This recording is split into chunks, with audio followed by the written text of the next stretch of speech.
Never before have I, Seer, player of every ARPG ever made, have thought so much while playing an ARPG that I've never played that this game is not in the correct fucking genre. Alright, let's see. Check Wikipedia, action role-playing game. Okay, never mind, that hits my criteria. Don't link me dumb shits, I don't care. I repealed the Wikipedia law, but honestly, people on the street, your grandparents, your teachers, even you have told me just how great Dungeon Siege is, and yes, I agree, really fun. But I don't know, it's just not really similar to any other game in this genre. That being said, I've played the whole game, and I'm not gonna let that shit go to waste, so without further ado, could Dungeon Siege, a very odd and different quote-unquote ARPG, be considered the best ARPG ever made? Dungeon Siege is a little oaf game. It's truly unlike any of the things I've ever checked out. It's got similarity to CRPGs like Baldur's Gate, it's got similarity to ARPGs like Sacred of all things, and it really just stands out as something original. For example, look at this caveman you can make. That's beautiful. There's legitimately so many things to talk about. I have no idea where to start and what to swear about. It's going to be a mess, honestly. I won't sugarcoat it. This is not going to go well. I guess it would be best to go through the literal experience together. Like, I'll give you my initial play-by-play for a bit, and then when you've seen the game, we can talk about the specific details. At first, I loaded in and discovered that Gabe Newell fucked this game's ass himself. It's abysmal. Steam version is more like the Ream version here, because you're going to have to find a fix right off the bat, which annoys me because I'm a thin-brained man and being forced to think pains me. So I scoured crusty-ass websites looking for the fix, found it, installed it, and it still doesn't work. And don't talk about OBS in the equation. It would have been easier to face a webcam at my computer monitor and you hear my clacking ass shit the whole time. Like this, listen.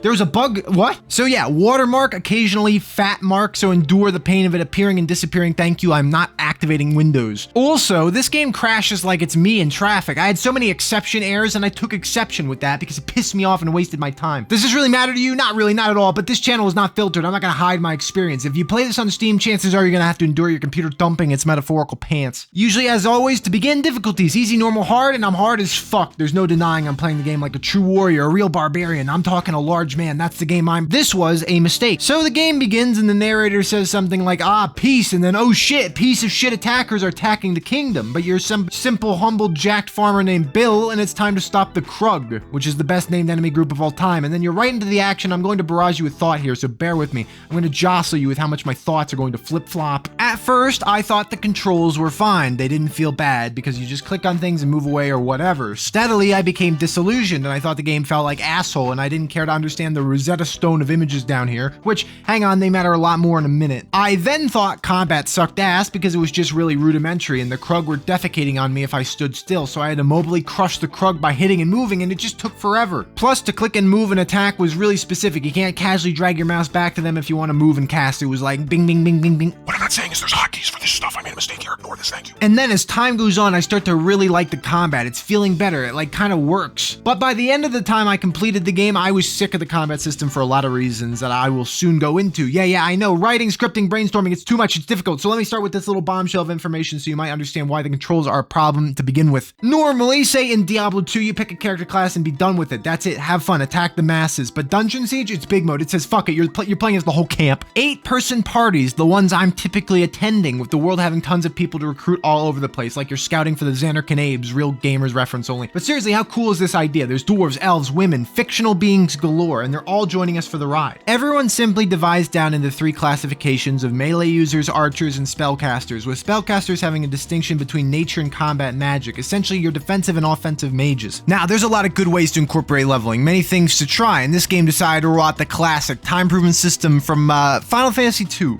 This game though, okay, this one right here, you gotta know something. I love it. Unironically, one of my favorite systems in RPGs to level up, and that's because it's completely fucked up and broken and kind of objectively sucks. But I love the notions of the system. Those notions being, you can level up a statistic by doing a particular action. You can hyper-focus any statistic you want at a given time. Each one levels up independently from everything else. Experience points don't exist in the same sense they normally do. Instead, you have strength experience, magic experience, etc. Really, if you've played some of the Elder Scrolls games, that's what's going on here. And people like that shit, so I mean, yeah, you know, this idea has legs. The problem that Final Fantasy II had with this system is the concept that you can A, overlevel easily, and B, underlevel extremely easily. Plus, the game didn't give enough reason to use 90% of the item types and had a weird scaling overall, but Dungeon Siege came out a little over a decade later, so it was primed to have made all sorts of positive adjustments. Here, things are streamlined to only care about your 3 statistics of strength, dexterity, and intelligence, and your choice of attack, melee, range, combat magic, and nature magic. As you deal damage, you gain experience in whatever you're using, and it's only tied to the damage you deal, not by killing enemies, although this sadly is not nearly as clear-cut as it should be. Namely in the fact that I had swaths of time where I'd be shooting people with a bow and it wouldn't give me dexterity. I was just gaining shit all for some reason. You can visually see the progress you're making with filling bars, but the bars would not fill. It didn't matter how much I did kill, I would remain still. I felt hampered, angered, and substandard, but eventually as you just sat and worked on it, it would rise whenever it felt like it. So any item in the game has requirements that would say something like 14 strength and 9 melee skill required. That's alright with me, makes sense, but then this is where things get a little fucky. I haven't conveyed this, but the game has the slowest leveling ever conceived, and that's for many reasons. Firstly, nothing ever respawns in single player, at least. I don't know what multiplayer does. If this is like Nox and the game is 10 times better in multiplayer, sorry, I have no idea about that at all. So there's already a limited amount of experience that's even possible to earn. Secondly, with 8 people vying for the pool of experience, trying to have one person gain 10 levels in something would take such an asshole amount of time. And thirdly, there's a lot of hybrid options that look fun, but really they require strange combinations. So say an item requires combat magic 46 and dexterity 40, which is just a ridiculously high amount and stuff that doesn't even make sense, as both skills raise from doing different things, but you know, this happens all the time. Billy, my main character, was the only one that had a little weird journey that allowed him to do all sorts of interesting things. First, I thought him being a mage sounded fun, so for a long time he shot with magic, being a robed man and such. But then I found a combat spell that gave the caster's target a cleave effect for 30 seconds, and I figured that sounded really fun, so I started grinding up his physical strength, and there you go, I had a guy with decent magic and decent physical damage ability. But that's the sad part, then one or the other has to go to shitville because there's no way to raise magic levels without dealing damage. Plus, health growth is tied to strength as far as I could see, and almost everything that gives good defense requires stats that you don't have as a spellcaster, making me feel like 8 melee users is the way to go. It's for this reason that nature magic kinda sucks dick. I had 2 people dedicated to nature magics, and while one of them was the damaging stuff like lightning bolts and such, the other one had healing magic, which was really useful for a time, but they never gained any stat points. He was like a black hole of a character, just sitting there watching others grow in power. But the largest problem with everything in the game revolves around the combat system, which is fun, don't get me wrong, but that's when it actually works, because good God, controlling this game adequately is a fucking female dog of a challenge. Genuinely, you could just offer certification classes for how this game works and it still wouldn't be enough, hence why there's a pause button in the game that allows you to manage and set things up as you play, but I gotta admit, I never once used it, so if that makes me a dumbass loser moron dick, then I'm glad I've still got it. Okay, this is going to be a holy shit amount of exposition about the minor problems that the system has constantly. I won't even breathe in this next paragraph. Get ready for this shit. This is going to be fucking crazy. If you click a character or their portrait, you assume complete control of that character and the other characters will loosely follow them. That's fine, well and good, truly, but they won't engage at specific distances, so you have to maneuver them into the fray in weird ways or select them manually and walk them into the enemies yourself. All the while, your first selected character is now sitting in some fucking weird spot getting ragged on by 50 gremlins. You can select groups of allies by control-clicking their portraits or by clicking and dragging to grab a swath of party members, and this keeps things more orderly, but if you just select all 8 to attack stuff, the spellcasters and archers will walk too deep and die since they're feeble, but it's sometimes better than just leaving them in the boonies, so it's kind of pick your poison kind of situation.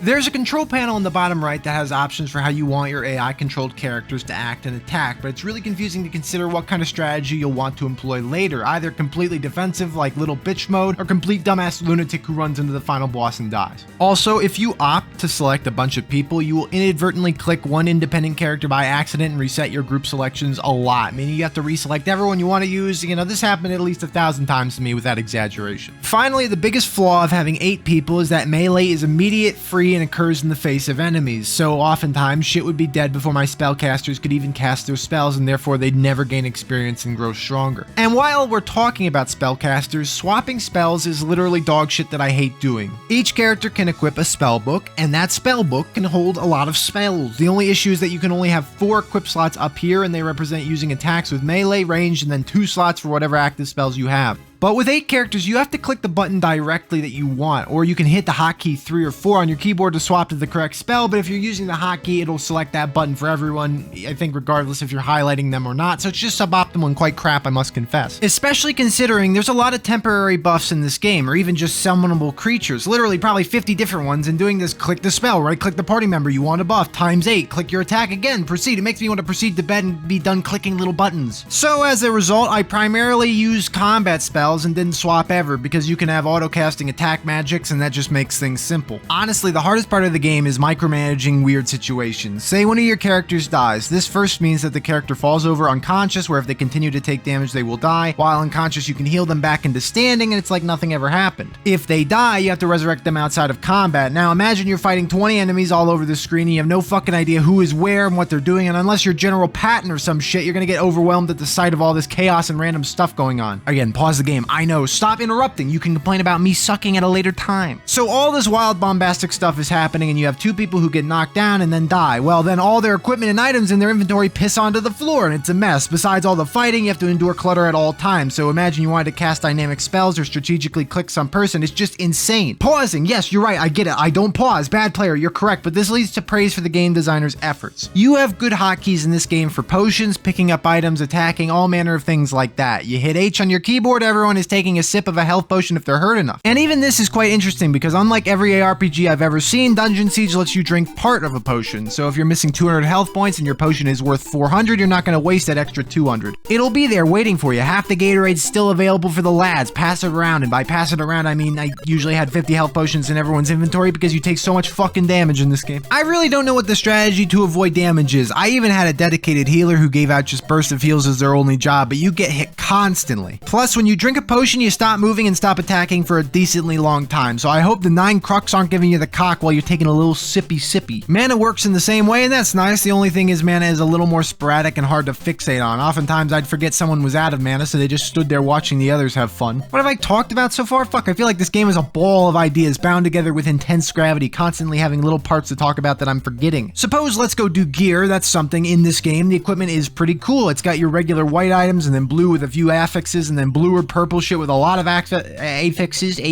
and then yellow, which also just has a lot of affixes on them. There's also orange items with a detraction on them, so +5 to cock width, but you know, -5 to length, that sort of thing. I could give you real game examples, but I don't give a shit. Welcome to my channel. Enjoy your fucking stay. Anyway, the fun part of the items is that you will actually ping pong from rarity colors just because a lot of the time the baseline stats of a new item are superior. A blue with 20 to 45 damage with a little bonus of 1 dexterity will pale in comparison to an item with 45 to 70 damage and no bonus every time. Plus, seeing as how you need to fully gear up 8 characters at once, you need a locker room full of drops, so you're not going to be obsessively using only the highest rarity you can find, and in fact, this itemization is some of the best I've experienced lately. I'm not a fan of games where you just progressively get better items, all the way to max level, with there being absolutely no reason to ever entertain earlier finds. In this game though, believe me, I needed random points and all the attributes to access new equipment for my party all the time, and saving the loot from earlier parts of the game was great. Also, yeah, I'm not kidding, the stats in this game are low. You'll rarely find anything that has more than 1 to something increase on it. By endgame, you'd have a little more juice, a bit more sauce, a pinch more potassium, but there's really a simplicity to the system that is enjoyable. No stressing over lots of math. It's like, you want 2 strength? Fuck it, good, here you go, that's 2 strength. Plus, everyone can equip everything in all slots, so as long as they have the stats for it, your mages can actually wield bows and the like, in addition to their main hands. But unfortunately, the pitfalls of this system rear their heads once again, because by the time you find a really good bow that gives +2 to nature magic skill and like a boost to intellect, something that's a really good stat stick for a mage, it requires 25 dexterity, and they probably have 11 or something. I couldn't understand if the game wanted every character to be a hybrid build of sorts, and I was mistakenly making every character specialize in one area, or if I was doing the right thing, who knows? I'm normally wrong about everything, so it's probably my bad. Although I know for a fact the game intends you to be specialized, because some of the magic spells I found were so ridiculous with the level requirement, sometimes over 45 skill required, and I never got it that high, so if they were good spells or not, I don't know, I have no idea. Beat the game in any event, so whatever. Here's the real facts though, the parts that make Dungeon Siege a special experience. Enough with salty Seer today, now it's smiling Seer time, and the dungeons are badass. They put a lot of effort into making every dungeon feel like an actual labyrinth full of shit to do, because many times in ARPGs, there's dungeons that are more akin to a basement with limited enemy variety, small environments, linear design, you just can't wait to get through it. With Dungeon Siege, I was excited to get through each and every dungeon I encountered, because they're so large, I was literally running out of healing and mana pots as I explored. There's secrets out the wazoo here. You can find little movable objects, breakable walls, puzzles. Like, I found the secret room with pressure plates, and it revealed a room that looked like that was just a reward. You know, here's a few chests, enjoy. But there were more pressure plates in here, and I found this, Fury's Eye, or something, I don't remember its name exactly, but it was a key item that only drops here, and I never figured out what it was for, and when I looked it up, the solution is that you need to bring these 3 items to the late game area, one of which is the key item I just found in the secret wall in some random large dungeon, but the other one was an original knife you spawn in the game with. And there's never another one in the entire game. You need to hold hold on to this one forever. Otherwise, you can't enjoy this secret. I mean, literally, no one ever did this on the first playthrough. I deleted that fucking dagger the second I breathed. It was just in the trash from birth. To me, that's an organic replay factor. It makes the game just feel more alive, and there's so many additions and enjoyable things all over the place. Hidden cellars, random puzzles, movable torches, interesting quests. I like this. I enjoyed it. Also, a potential positive or negative, depending on how you look at it, but you can seemingly never teleport to a town. And if you can, please inform me, and then I'll promptly eat this here boot, because fuck, I can't keep doing this to myself. But if I'm right, then this game has a huge road trip energy, because the game world is massive and it never has to load. It's one continuous mammoth map where you go from town to town, land to land, and you get to assist new people with their random shortcomings. To be honest, if you can't defeat the Krug on your own, I just don't want to know you. I'm gonna mention right now there's a mule in the game. The mule holds a bunch of items and it's scared of all combat and doesn't fight, and I fucking hate the mules, and I used one forever and it was really pissing me off. This isn't even scripted. I just remembered this and I'm telling you right now. Anyway, more from the real script. Oh, how about the goblins with the fucking death machines? Okay, my choice for the hypest goblins of all time. These guys are menaces, because when you think goblin, you don't imagine the technological super city with guns and bombs in the medieval setting, no less. You picture like a sewer with a bunch of green people walking around. Humans live like chimps in the streets, but the underground goblins have mobile suit Gundams. What the fuck, man? Difficulties I have to mention, because if you know me, you know I'm the hard man. I like to be hard. Pause. I like to be the massive man and complete games with the highest degree of challenge, because I feel like it gives you the most comprehensive and complete picture of a game's merits. But Dungeon Siege slapped my fucking head, I do tell you what. Hard is ridiculous. Child birthday clown levels of crazy. And you don't earn more experience for this mode or anything. It's just the same game, but for real gamers. Enemies have the same health, but they just have more defense and deal way more damage. But the trade-off for difficulties is that you can sell drops for unbelievably more money than on lower ones. Say an item sold for 300 gold on easy, well, it might sell for 2,500 gold on normal and like 6,200 on hard, and that's just too hard to pass up. But unfortunately, the game was just brutal. If you thought your mages were dumbasses who stuck their nose into the fray too much before, on hard, they're like wet tissue paper. They just die so fast. The good news is you can adjust the difficulty whenever you want. So if you think the dragon is dumper on your frumper, you can reduce the challenge for a moment and then jet it back up. Drops also remember the value they should be, so you can't cheese it by playing the game on easy and then selling the items on hard. They have to drop on hard and then actually retain their high sell price. Oh, I did actually mention the mules in the script. I should just remember. What's wrong with me? Well, the fact is I call it a hunk of condensed cock here, so that's